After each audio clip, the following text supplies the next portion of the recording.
ایک مرتبہ ایران کا بادشاہ اپنے چند ہمراہیوں کے ساتھ شکار کے لیے نکلا۔ گھنے جنگل میں اچانک ایک شکار نظر آیا۔ بادشاہ نے گھوڑا شکار کے پیچھے لگا دیا۔ کافی دور پیچھا کرنے کے باوجود بادشاہ اس جانور کا شکار کرنے میں ناکام رہا۔ وہ جانور کے پیچھے اتنی تیزی سے آیا کہ اسے معلوم ہی نہ ہو سکا کہ میں اپنے ہمراہیوں سے بہت دور ویران جنگل میں ایک انجانی جگہ پہنچ چکا ہوں۔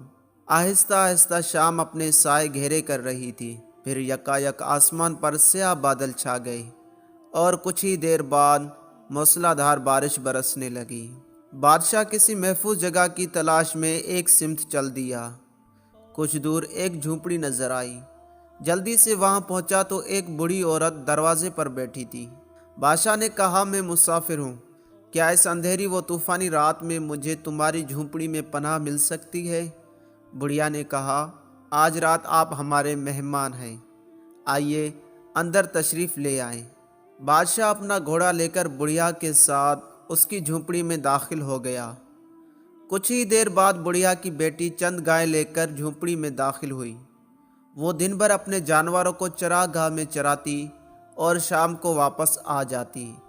ساری ہی گائیں بہت فربا اور دودھ والی تھیں۔ بادشاہ نے جب ایسی موٹی تازی دودھ والی گائیں دیکھی تو دل میں کہا، ان گایوں پر ضرور کچھ ٹیکس لگایا جانا چاہیے، یہ بہت دودھ والی ہیں، ان کا دودھ دربار شاہی میں ضرور پہنچنا چاہیے۔ بادشاہ بھی یہ سوچ ہی رہا تھا کہ بڑھیا نے اپنی بیٹی سے کہا، بیٹی فلاں گائے کا دودھ نکالو۔ جب اس کی بیٹی گائے کے پاس پہنچی تو اسے دودھ سے بالکل خالی پایا۔ اس نے پکار کر کہا، اے میری ماں، خدا عز و جل کی قسم، آج ہمارے بادشاہ نے ہمارے بارے میں کوئی برا فیصلہ کیا ہے۔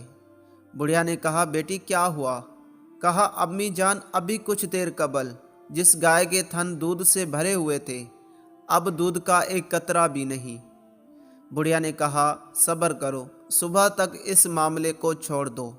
بادشاہ جو ماں بیٹی کی گفتگو سن رہا تھا، اس نے دل میں کہا، اس لڑکی کو کیسے معلوم ہو گیا کہ میں نے ان کے بارے میں ظالمانہ فیصلہ کرنے کا ارادہ کیا ہے۔ میں اپنے اس ارادے سے باز آیا، اب میں انہیں تنگ نہیں کروں گا، لیکن ان کے بارے میں تحقیق ضرور کروں گا۔ جب صبح ہوئی تو بڑھیا نے کہا، بیٹی جاؤ دودھ نکالو۔ جب لڑکی گائے کے پاس گئی تو اسے دودھ والی پایا۔ اس نے پکار کر کہا، امی جان، بادشاہ نے ہمارے بارے میں جو ناانصافی والی بات سوچی تھی، اب اس کے دل سے وہ نکل چکی ہے۔ ہماری گائے کے تھن اب دودھ سے بھر چکے ہیں۔ پھر اس نے دودھ نکالا اور رکھ دیا۔ اتنی ہی دیر میں بادشاہ کے ساتھی اسے ڈھونڈتے ہوئے وہاں پہنچ گئے۔ بادشاہ نے حکم دیا کہ ان دونوں ماں بیٹی کو ہمارے دربار میں لے چلو۔ سپاہی انہیں دربار میں لے گئے۔ بادشاہ نے ان کی خوب خاطرداری کی۔ پھر پوچھا، تم نے کیسے جان لیا کہ بادشاہ نے کسی بری بات کا ارادہ کیا اور پھر اس کے دل سے وہ ارادہ جاتا رہا؟ بڑھیا نے کہا، ہم اس جنگل میں عرصہ دراز سے سکونت پذیر ہیں۔ جب بھی دربار شاہی سے کوئی عدل و انصاف والا حکم جاری ہوتا ہے تو ہمارے شہروں، دیہاتوں اور چراگاہوں میں خوشحالی آ جاتی اور ہماری زندگی خوشگوار ہو جاتی ہے۔ لیکن جب کوئی ظالمانہ حکم جاری ہوتا ہے تو تنگ دستی اور مفلسی آ جاتی ہے اور ہمارے اشیاء سے ہمارا نفع ختم ہو جاتا ہے۔ اس لیے ہم جان لیتے ہیں کہ کس وقت کس طرح کا حکم جاری ہوا ہے۔ یہ سن کر بادشاہ بڑا حیران ہوا۔ پھر ماں بیٹی کو انعام و اکرام کے ساتھ واپس بھیج دیا۔ اللہ عز و جل ہمیں نیک اعمال کی توفیق عطا فرمائے اور اچھوں کے دامن سے وابستہ فرمائے، آمین۔